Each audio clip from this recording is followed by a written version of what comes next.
Birinchi prezidentimiz o'zining serqirra siyosiy faoliyati, oliyjanob insoniy fazilatlari bilan vatanimizning ko'p asrlik tarixida o'chmas va yorqin iz qoldirdi.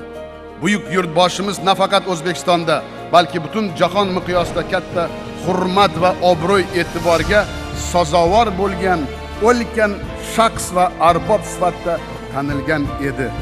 Shuning uchun ham ustozimizning xotirasini abadiylashtirish bo'yicha minglab yurtdoshlarimizdan ko'plab taklif va tavsiyalar kelib tushmoqda. Ularning barchasi ayni paytda atroflicha o'rganmoqda va bu borada alohida qaror qabul qilinadi. Uchun yoshlarimiz bizlarning ertangi kunimiz deymiz.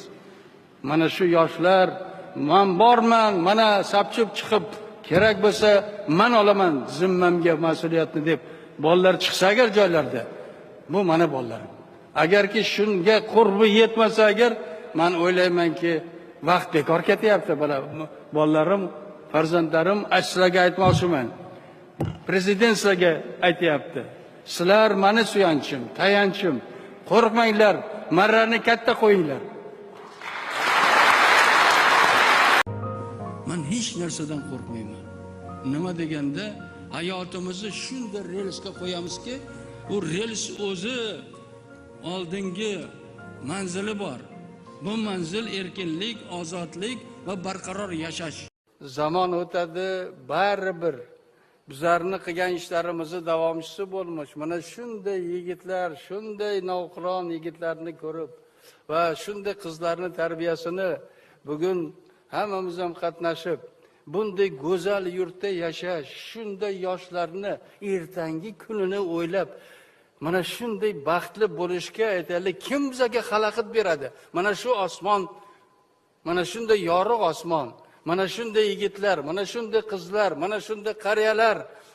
Bu zamonni kim bir vaqtlar havas qilgan edi? Xalqimiz havas qilgandi. Va shunday havasga kim bizlarni yetkazayapti? Faqat yaratganimiz. Yaratganimizdan doim so'rab, mana shunday pok bo'lib ertalab so'rasak, albatta bizlarni yo'limizni ochib beradi va hech qachon hech kim mana shu yurtda, Xudoning nazari tushgan shu yurtda hech kim hech qachon kam bo'lmaydi. Bolalarim, eshitinglar shuni. Barcha kunlarni boshimizdan o'tkazdik. Barcha sinovlarni boshimizdan o'tkazdik. Lekin bitta narsani men sizlarga aytsam, barcha sinovlarda men faqatgina xalqimizga tayanganman, suyanganman. Sizlarni yaxshi ko'raman.